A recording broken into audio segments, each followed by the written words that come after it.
Hello, this is Dr. Janice, and welcome to my YouTube channel. Have you ever found yourself being sick and tired of being sick and tired? It's possible that you may be dealing with a phenomenon known as Black fatigue. Join me for this episode as we have a conversation with Mary Frances Winters as we talk about the fact that racism can literally make you sick. Join me.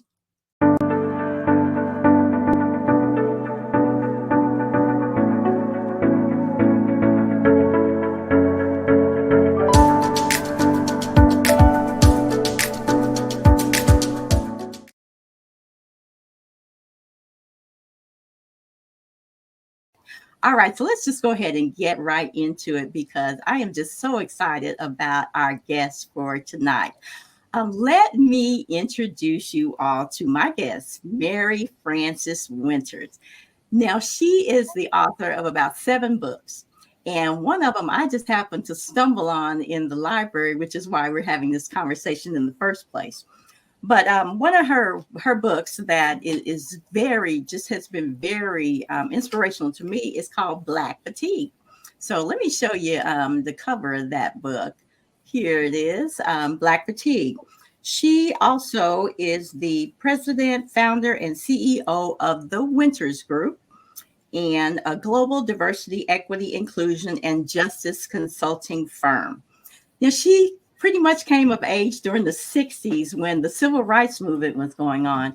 But I'm not going to talk about everything that's on her resume. I'm going to let her speak for herself. So I'm bringing to the stage right now, welcome Mary Frances. Thank you so much, Dr. Love. It is wonderful to be with you this evening, and good evening, ladies. I am honored to be in your presence this evening virtually.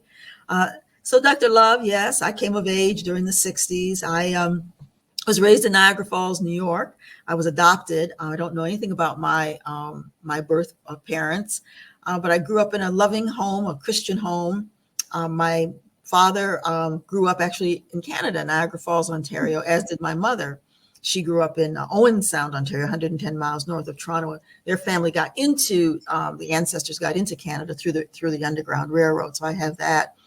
But I always knew that, I would go to college. I first knew about racism actually when I was 5 years old, because some little kid called my girlfriend and I. We were the only 2 Black children in the class. He called us the N-word, and we didn't really know what that meant because our parents, didn't use that kind of language. So but he was mean. He was saying something mean, so we knew it was mean. So that was the first time that I knew that somebody would be mean to me because of the color of my skin. And think about that, a 5-year-old. And when I tell this story, oftentimes people will say to me, yes, it happened for them at a young age as well. So I tell people that I became an activist when I was 5 years old because I said, this is just not right, for somebody. So I was the first generation college graduate in my family. And I went on to work for the Eastman Kodak Company for a few years in Rochester, New York, where I went to school at the University of Rochester. I actually became the first Black trustee at the University of Rochester, and I still am a trustee there. In 1987, I became the first Black trustee that they ever had at the University of Rochester, after being a student there, where we protested and took over the administration building because of the racism there. So I've always been an activist.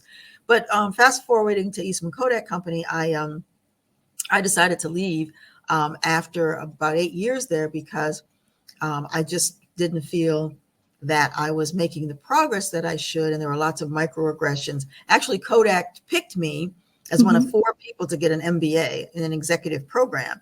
I was the first Black person picked for that too. I had never picked a Black person before. And when we finished the MBA program, the 3 white men got vice president jobs. So I just thought I was going to get a vice president job. Well, no, not for me. And they didn't really know what they were going to do with me. So it was just tokenism for me but I benefited from it because I did get my MBA. So I started out my own business. It'll be 40 years. Wow. March 16th, I will have been in business 40 years. First started as a market research firm doing qualitative and quantitative research, and then morphed into doing racial equity kinds of work, equity audits, and looking at data to determine whether or not people were being treated fairly. And of course, after George Floyd's murder, our business just boomed. But now it's just the opposite because of all of the opposition, to the, Right. and, many universities are dismantling their diversity, equity, and inclusion departments and not even allowing those words. And so it is a troubling time. But I wrote Black Fatigue because it came out in 2020. I wrote Black Fatigue because some of the younger people, we work mostly in the corporate world. Mhm. And so our clients are big clients like Bank of America, Shell Oil. We have other, banking clients. And as I was going into these organizations, I was hearing from younger people that they were just, tired of the microaggressions, tired of, having to prove themselves more than anyone else. And, when they started to say that they were tired, I was like, you're 25 years old. How are you tired yet? Right. And they would look at me like, we respect you, older lady, but we know we're tired. And so that's where I got the idea to write Black Fatigue. I mean, I knew I was tired, but Mhm. I thought things had gotten better. So Black Fatigue: How Racism Erodes the Mind, Body, and Spirit. So is this a term that you created yourself, or is this something you actually picked up somewhere? No, I don't know that. I don't want to say that I created it Mhm. myself. There's something called Black Battle Fatigue that was coined, actually, I believe, in the 80s, but Mhm. that was examining this idea of facing, racism and the isms Mhm. for college students. And so it was the work for Black Battle Fatigue. Mhm. That body of work was around college students. My body of work is more around the corporate world well, Okay. not just the corporate world, but the work world Okay. for people in the workplace. So that's the difference. Okay. So when you talk about Black fatigue, can you define what that actually looks like, feels like? How does someone know that they might be dealing with Black fatigue? You know, it's interesting that I think many of us don't know that we're dealing with it. Mhm. We're tired. We have anxiety. We know that things are happening for us in the workplace, perhaps that aren't happening for others. And it's just this sort of constant sort of need to prove yourself again and again, constant need to combat the stereotypes, the angry Black Mhm. woman, Mhm. right? To have to deal with, why does your hair look like that? Or can I touch your hair? Having to deal with, this idea of professionalism and what that looks like Right. in the work world. And, so it's all of those things that on a day-to-day basis just eat away at us. And there is research now that indicates that racism actually does make us physically sick. So all of the burden of carrying all of what I've just talked about Mhm. gets into our cellular system. I'm not a physician. I'm not a Mhm. clinician, so I don't go very far into this, other than to say that there is proof that it impacts us physically. And we know that, I mean, because we Mhm. have higher incidence of diabetes and high blood Right. pressure, and twice as likely to die in childbirth, Mhm. twice Mhm. as likely to have premature babies. So all of those things they're now finding are related to Mhm. our walk in life with dealing with day-to-day racism. Yeah, yeah. I actually majored in biopsych when in graduate school, and so I have a Okay, so real, then you know. yeah, Okay. a very clear understanding that the stressors that we deal with, they do affect us emotionally, physically, Mhm, mhm, and they can actually lead to some of these chronic diseases that are so prevalent mhm, in our community. I have worked with the Cancer Treatment Centers of America, and they did a study on unforgiveness and how it could be related to some of the stressors that could possibly lead to cancer. So when mhm. you look at what we're dealing with day in and day out, I mean, it's not like we can turn it off, right? Right. It's Exactly. not like we can turn it off. And you talked about in your book, actually in the chapter that we're going to talk about, that racism literally makes you sick. You talked about it being a pre-existing condition. Let's Mm-hmm. talk about that.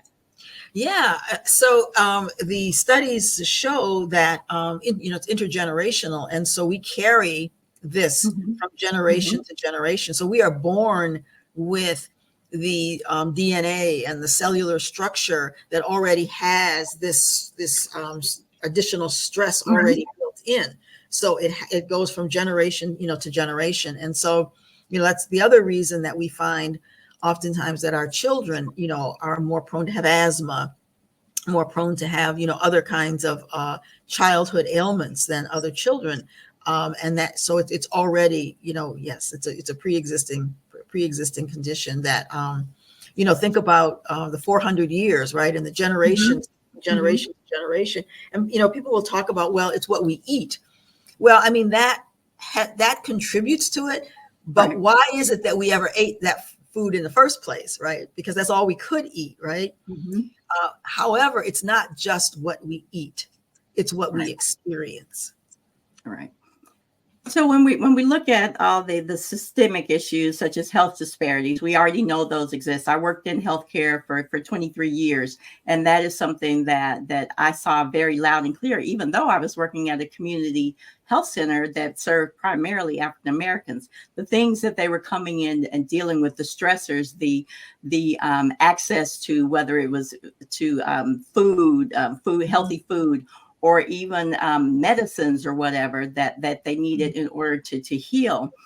Um, we know that those disparities already exist, but when as a child, I was taught to do your best, go to college, get a good job. And what I learned from reading your book is that sometimes those of us who are middle class and more educated actually have a higher degree of Black fatigue. Exactly, because we are being held to this higher standard, right? So even though we say that we are not representatives of the entire race, we are Mhm. individuals, we Mhm. still do represent our race, right? And I've heard in my work, I've heard things like, well, we hired a Black person before and it didn't work out, right? They're not supposed to say that, but Mhm. they do. So we do. We do represent our race, so that's one thing. But the other, yes, and when someone gets in a position where they're one or one of a Mhm. few at that level in an organization, they are more scrutinized, right? Right. So they're more Right. scrutinized, which means that's greater stress, and we know we're more scrutinized, so that puts Mhm. greater stress and burden on us. Yeah, that really kind of took me for a loop. But then again, I think about my own life that there's lots of places where I've been the first African American, not only just African American, but woman as Woman. well. Mhm, mhm. And even though I grew up in a pretty much all Black community, I went to HBCUs and then got into the working world. I had, I had, in a sense, been shielded from some of that Mhm. until I stepped into the working world. And it was a total surprise, Mhm. especially, hearing the stories of my great aunts who went to Howard University and they went on to do some wonderful things. It just really floored me that the higher we move up the chain, whether it's Right, it's right. academically or even our economically, that Mhm. we can actually suffer more stress. Well, That think that about what Claudine Gay is going through. The Mhm. former president of Harvard University, right? I Mhm. mean, Right. she was um, targeted very Mhm. much so Mhm. by the conservative folks who were digging into, Mhm. that she plagiarized, and now they're digging into another Black person at Harvard who's not even on faculty. And so, when we get into those positions, we're scrutinized more. Look at Fani Willis, what's going on with her right now. So we see it, right? And so I was thinking about Fani Willis, whether she has a relationship with the man or not. So many white men Right. have relationships with us, right? And nobody, and they're still the prosecutor or still on the case, whatever. And they're not. Nobody says anything about that, right? So Right. we Right. so we are held to a higher standard, and we're more scrutinized. So as I was watching Fannie Willis last week and watching that whole thing take place, there was kind of an anger that rose up in me that Me she had too. to go through this. Right. And, Exactly. and, Yeah. and I guess that even contributes more to my Black fatigue, right? Exactly, because now you're having this anger, which yeah, right, which impacts our mental health, right? Yeah, absolutely. Yeah, I've been trying to not, you know, be so angry about what's going on and how Mhm. diversity, equity, inclusion is being attacked by people who don't even understand what it is.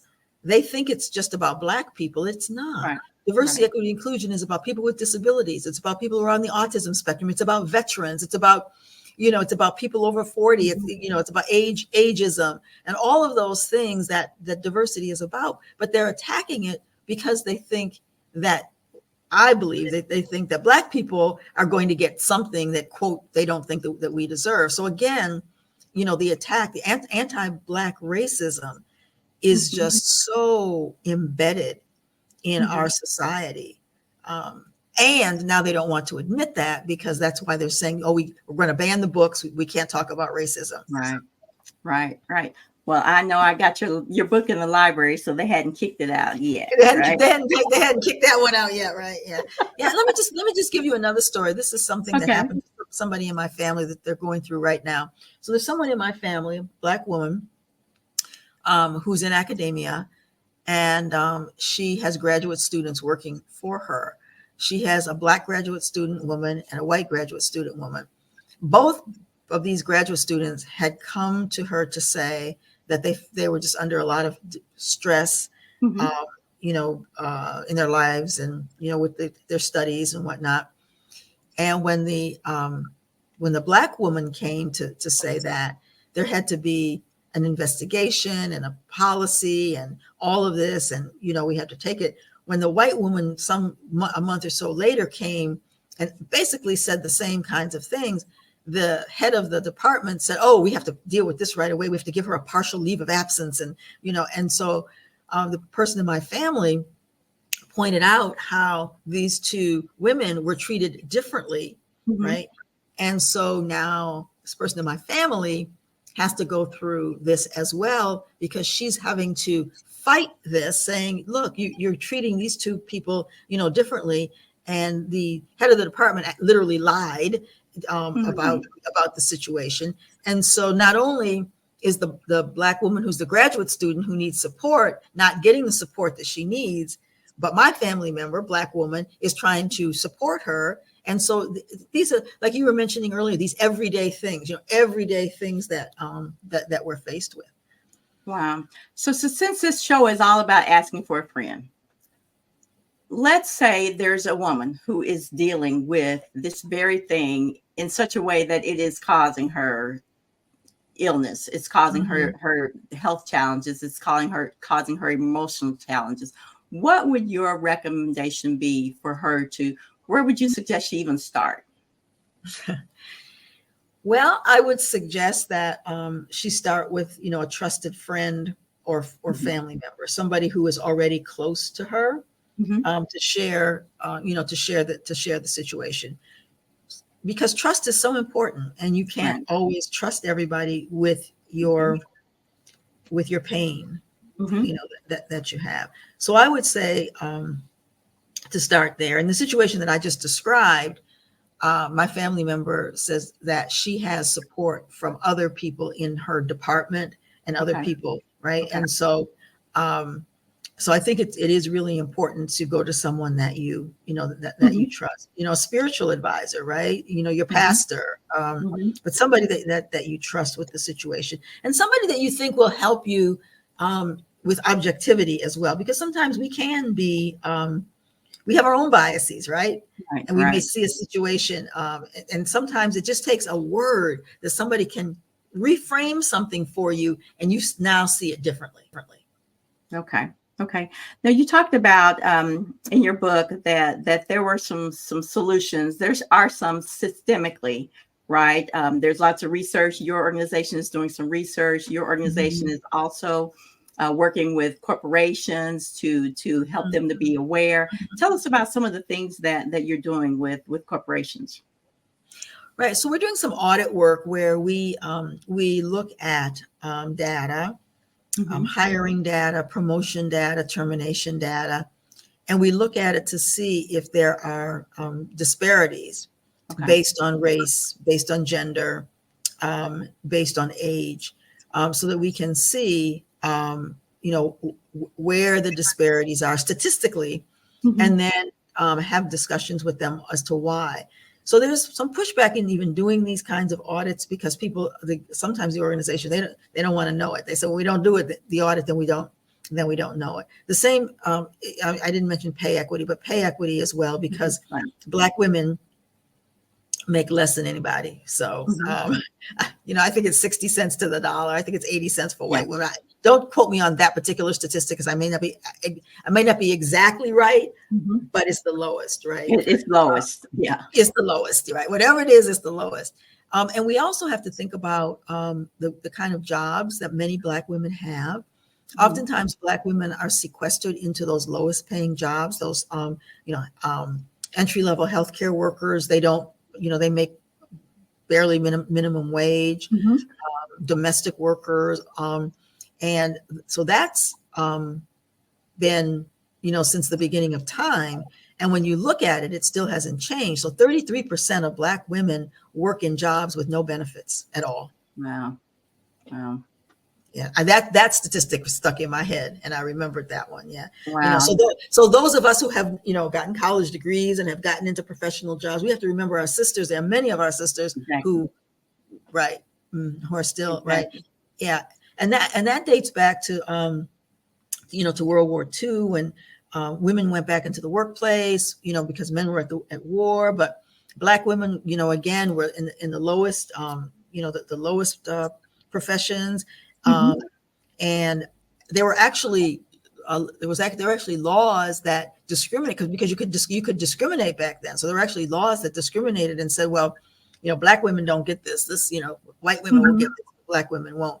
And we don't have those laws anymore. But the ramifications of that and how that continues to permeate our systems, and that's when I talk about systemic racism, right? The systems were set up, and those systems that were set up, many years ago, are still in play today, even though the laws may be different. So even for like redlining for, getting mortgages for housing in certain neighborhoods. So it was legal back then to do that, red line. They literally put a red line around neighborhoods where they said we should not loan money to people in these neighborhoods. When they do current studies, they find that the denial of mortgages is still it's still disproportionate, and it's still discriminatory, even though that law is not there.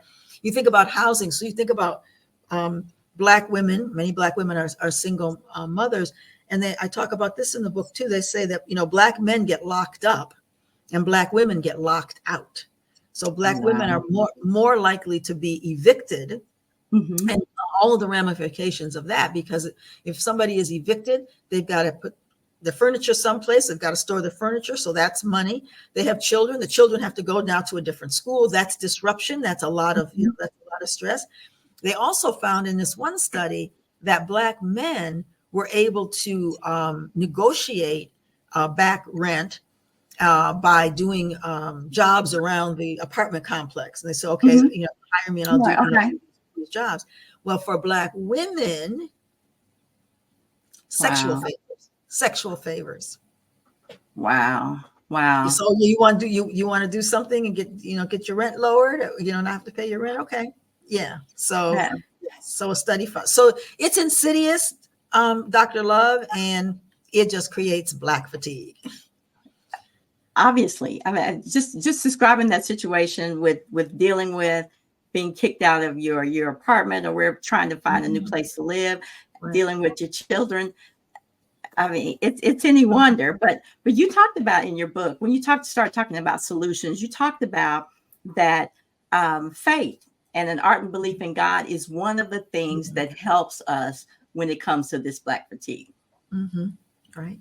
It is. and I mean, and you have some statistics in there that especially among African Americans, mhm, that religion is very important. That at least 54% of Black people read the Bible outside the church at least once a week. I'll have to let my husband know about that statistic too, because he's saying, y'all don't pick up the Bible between Sunday to Sunday.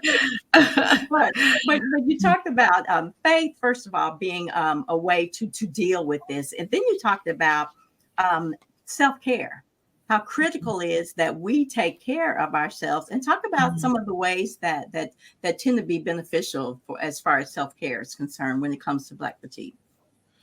So I think sometimes it's even the small things, like learning how to breathe, learning how to when you're in a stressful situation, learning how to take those deep breaths, and Mhm. learning how to to pause and get your system to a place where you can calm it down through breathing. And I use that one as the initial one, because oftentimes when you see self-care these days, people are talking about going to the spa and going to the Right. gym and all of that, and sometimes we can't afford to do that, right? So we have to come up with our own with other kinds of things that don't necessarily cost a lot of money. But praying and meditating, Hmm. um, very, very key. They have found, to support our physical health. I think, diet is very Hmm. important. Oftentimes, though, we live in food deserts, where we can't get the healthy food, but trying, Hmm. to get healthy food, and going back to going back to the old times when folks and people are doing this again, starting to grow their own foods and whatnot. They have the Hmm. little micro gardens and stuff where you Hmm. can grow your herbs and your thyme and your rosemary, and all of that. But you can Hmm. also grow tomatoes and Right. with these little micro gardens, Uh-huh. yeah. So I think that really changing the diet. I have a friend, and she's a very successful person. She really is. But she tells me she doesn't drink water. I don't ever drink water. No, she said I don't drink water. And it's like it's gonna catch up with you. So we can drink water, but that's an issue as well. Environmental race. Boil your water. Right. That's stress. That adds to the fatigue. But I say the small things that really are helpful. I think another thing that's helpful for me is getting with a group of women, similarly situated women who have Hmm. similar, similar life's journeys, and Hmm. not to get together to complain about it, but to get together to support each other and to lift each other up. I'm with a group of women, and this one woman doesn't really have confidence in herself, and she's so creative and just so wonderful, but she just doesn't see it. So when we sit in our circle, our sister circle, all of us, we just love on her. We just tell her, that what you think is just not so. We see something different. So I think having that kind of networking is really important, as a way to to deal with this, and just even to talk about it. Hmm. When I first started to see how white women sometimes can treat us patronizing, whatnot, I didn't say anything. But then years later, and I read about that in my book too. Years later, I realized that a lot of people experience white women in the same way I was experiencing. So to have somebody co-sign or Hmm. confirm what you're seeing and say, "Oh, you've seen that too," it just really helps. I appreciate that. We had a comment that said, someone said, so interesting that all the challenges we've endured over the years impact our mental health in the long run. It does. Absolutely, It does. absolutely. So this conversation is so rich. I hate to even start getting ready to shut it down. But one of the things that you talked about in your book was the ability to reframe our narrative. So Mhm, rather than saying things like being Black is hard, being Black is mhm. exhausting, Right. you mentioned that we can reframe that, and it's Mhm, not just because you're Black that makes it mhm. exhausting. It's racism that's Right, exhausting. So I right. love the way you talk to so even as we have our own self-talk, ladies, if you're Mhm, out there, even as you have your own self-talk, mhm. don't internalize that, because Right. it's a systems issue. It's the way of the world right now. But again, there are people talking about it, like Mary Frances is talking about it. She is making an impact in the workplace. How does an organization even connect with you? Is it usually the DE&I person, or is the organization in trouble? How do they end up connecting with you? Yeah, it's not so much the organizations that are in trouble. It's usually the organizations that do want to create a more inclusive environment. And so it oftentimes is the chief diversity officer. Most organizations have a chief diversity officer. Could be the chief HR officer. Sometimes it's actually the CEO of the organization, because we look at culture change. How do we change the culture in the workplace so that that culture is welcoming and supportive for everyone? And tonight we're talking about for Black women, because Black women they stand out. And Black women have been, stereotyped and all of those things, right? And so I think it is really, really important that when we do the work, when the Winters Group does the work, we're going to not just look at Black employees. We're going to look at Black women, Black men, Asian women, Asian men, to see how those differences play out. Okay. Now I'm going to, while I have you here, I want to show everyone some of the other books you have written. In fact, your brand new one that's out. Here's some of the books that she's written. We can't talk about that at work. I got to go back and read that one. Then she has one on inclusive conversations, in addition to the Black fatigue we have. And the most recent one that I actually picked up is racial justice at work. So you also have an event coming up. You want to tell us a little bit about that?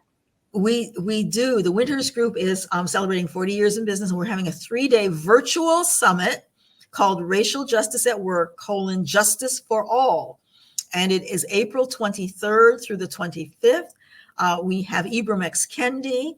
We have Dr. Janetta Cole, who was the former president of both Bennett and Spelman College. We have Ruha Benjamin, who writes about racism in technology. She is at Princeton University. We have several other keynote speakers. It's going to be jam-packed. We're going to cover all sorts of topics, like the weaponization of our work today. We're going to look at the legal ramifications. We have some sisters from out of the country. We're going to talk about Black women in the diaspora, somebody from Nigeria, somebody else who lives in Barbados. And so it's going to be a jam-packed and a wonderful conference. And it's not really very expensive. For the 3 days, it's $699. So if you go to www.wintersgroup.com, or if you just go to you have it up. There we go. All right. Yeah. Justice for All, April 23rd. So I hope that you all can join us. Yeah, and if you go to the wintersgroup.com, you can also find it there, just in case you didn't get the information there.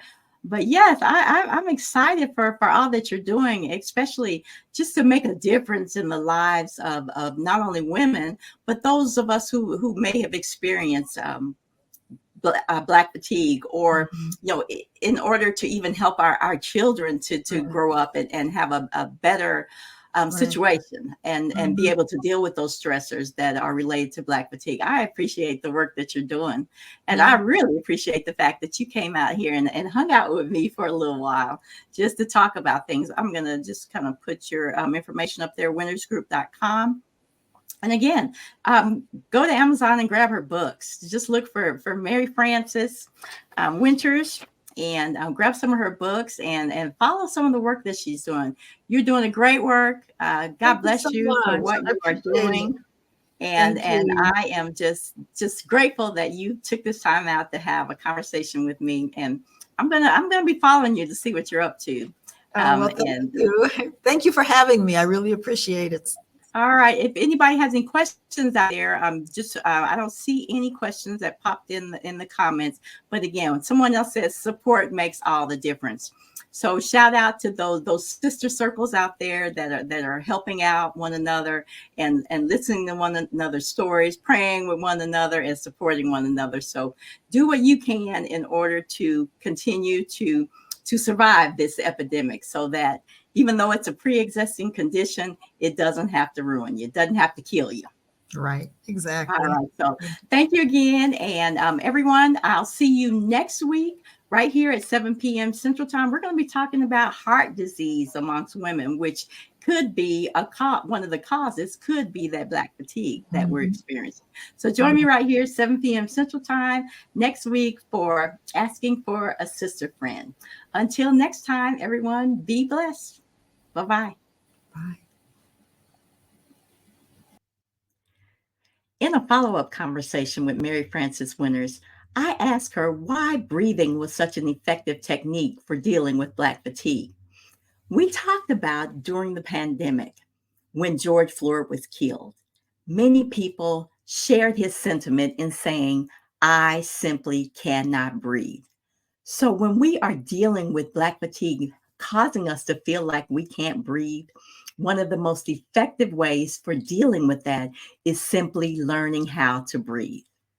I thought I might want to share that with you.